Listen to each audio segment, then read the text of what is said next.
बिस्मिल्लाहिर्रहमानिर्रहीम। अस्सलाम वालेकुम। कैसे हैं आप लोग? उम्मीद है सब ठीक होंगे, खैरियत से होंगे।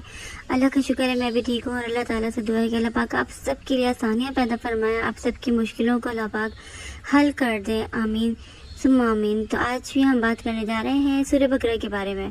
तो कहते हैं कि जिस घर में सूरह बकरा पढ़ी जाती है, शैतान उस घर से भाग जाता है, न चल कर जाता है, न आराम आराम से जाता है, बल्कि वो उस घर से गायब भी हो जाता है। और ये कोई सुनी सुनाई बात नहीं है, ये बात हमारे प्यारे नबी सल्लल्लाहु अलैहि वसल्लम ने हमें बताई है कि जिस घर में सूरह बकरा पढ़ी जाती है ना, शैतान उस घर में दाखिल नहीं हो सकता। तसव्वुर करें कि किस तरह शैतान हमारी ज़िंदगियों को ख़राब कर रहा होता है, किस तरह से वो पूरी ताकत से हमारे ऊपर हमला आवर होता है, हमारे दिल में दिमाग में वसवसे डालकर हमें बहका देता है, हमें भटका देता है। घर के घर तबाह हो जाते हैं, दिलों में नफ़रत आ जाती है, ज़िंदगियाँ तबाह हो जाती हैं, यहाँ तक कि ख़ानदान टूट जाते हैं और इंसान जो है ना बिल्कुल नाउमीद हो जाता है। लेकिन सूरह बकरा इतनी पावरफुल है, इतनी पावरफुल है, क्योंकि ये कोई आम चीज़ नहीं है, ये अल्लाह पाक का कलाम है, ये अल्लाह पाक के अल्फाज हैं, ये अल्लाह ताला के सच्चे और पाकीज़ा अल्फाज हैं। इसके सामने कोई भी शैतानी कुव्वत, कोई भी जादू टोना कुछ भी नहीं दिख सकता। जब सूरह बकरा पढ़ने की बात आती है तो ये कुरान की सबसे बड़ी सूरह है, बड़ी सूरह है, 2.5 पारे की सूरह है। तो लोगों को ऐसा लगता है कि ये बोझ है, हाँ हम लोग बोझ समझने लग जाते हैं ना इसको कि ये इतनी बड़ी है। ट्रस्ट मी, ये बोझ नहीं है, ये तो अल्लाह ताला की तरफ से हमारे लिए इनाम है, अल्लाह का मौजज़ा है। ये सूरत जो है ना ज़िंदगी बदलने वाली सूरत है। मैंने अपनी आंखों से लोगों की ज़िंदगियाँ बदलते देखी हैं और मैं आप लोगों को इतना ज़्यादा मोटिवेट कर रही होती हूँ। क्यों कर रही होती हूँ इसी बारे में हम बात करेंगे, क्योंकि बहुत सारे लोगों को मैंने बोला है पढ़ने के लिए।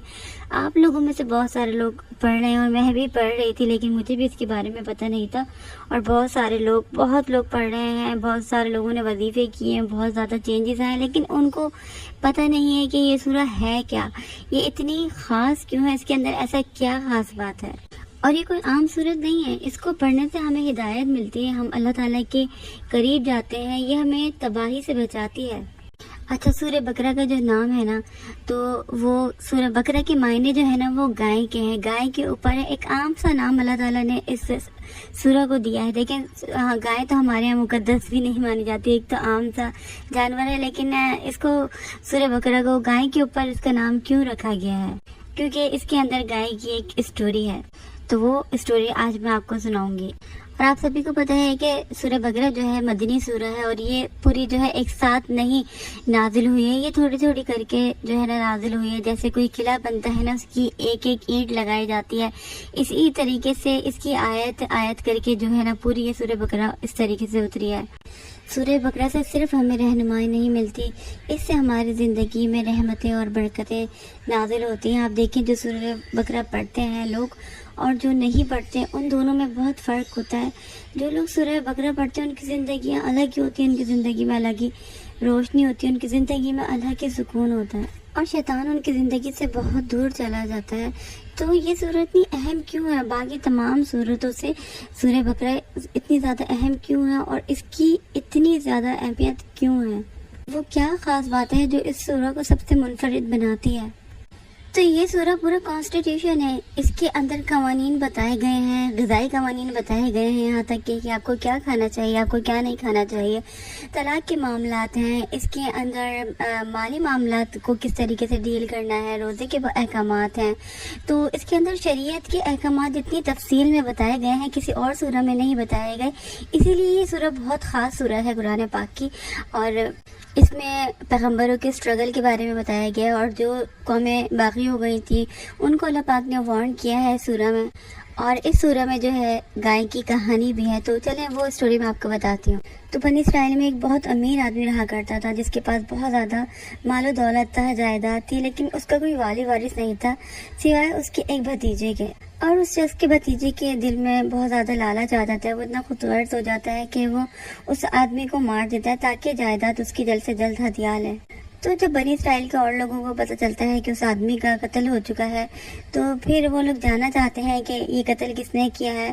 तो फिर वो लोग क्या करते हैं, हज़रत मूसा अलैहिस्सलाम के पास जाते हैं और उनसे कहते हैं कि ان سے کہتے ہیں کہ آپ ثالثی کا کردار ادا کریں، تو وہ حضرت موسیٰ علیہ السلام کے پاس جاتے ہیں، ان کو سارا قصہ بتاتے ہیں کہ ایسے ایسے ہوا ہے۔ پھر حضرت موسیٰ علیہ السلام اللہ تعالیٰ سے پوچھتے ہیں کہ ان لوگوں کو کیا کرنا چاہیے، تو اللہ تعالیٰ فرماتا ہے حضرت موسیٰ علیہ السلام سے کہ ان کو ہدایت دو کہ وہ ایک گائے کو ذبح کریں اور اس کا جو گوشت ہے نا، گوشت کا ٹکڑا لے کر اس آدمی کے جو مردہ ہے اس کے جسم پر لگائیں۔ تو حضرت موسیٰ علیہ السلام ان لوگوں سے کہتے ہیں کہ یہ ایک واحد راستہ ہے قاتل کا پتہ لگانے کا، لیکن وہ لوگ جو ہے نا مذاق اڑانے لگتے ہیں اور وہ کہتے ہیں کہ تم چاہتے ہو کہ ہم قاتل کا پتہ لگانے کے لیے ایک گائے کو مار دیں، اور وہ لوگ بہت زیادہ مذاق کرنے لگتے ہیں اللہ تعالیٰ سے بھی، نعوذ باللہ، اور وہ لوگ عجیب عجیب سے سوالات کرنے لگتے ہیں کہ گائے کیسی ہونی چاہیے، اس کا کلر کیسا ہونا چاہیے۔ تو حضرت موسیٰ علیہ السلام ان کی باتیں سن کے بہت افسردہ ہوتے ہیں، لیکن وہ لوگ جو ہے نا بہت زیادہ مغرور ہوتے ہیں بنی اسرائیل کے لوگ نا، تو وہ ایسے ایسے سوال کرتے ہیں، وہ چیزوں کو اور زیادہ ڈیفیکلٹ کرتے رہتے ہیں، اور حضرت موسیٰ علیہ السلام کی بات سننے کے بجائے وہ لوگ جو ہے نا سوالات کرتے رہتے ہیں کہ اس کا کلر کیسا ہونا چاہیے۔ تو حضرت موسیٰ علیہ السلام پھر جو ہے نا بیزار ہو جاتے ہیں اور اللہ تعالیٰ سے پوچھتے ہیں، تو پھر اللہ پاک فرماتے ہیں وہ پیلے رنگ کی گائے ہے جس کا رنگ بہت گہرا ہے، لیکن پھر بھی وہ لوگ مطمئن ہوتے ہیں اور پھر سوال کرنے لگ جاتے ہیں، اور پھر حضرت موسیٰ علیہ السلام اللہ تعالیٰ سے پوچھتے ہیں اور اللہ تعالیٰ فرماتے ہیں کہ وہ ایک ایسی گائے ہیں اس سے یہ خدمت نہیں لی جاتی کہ وہ زمین میں ہل چلائے اور نہ وہ کھیتی کو پانی دیتی ہے، بلکہ وہ بے عیب گائے ہے، اس میں کوئی داغ نہیں ہے۔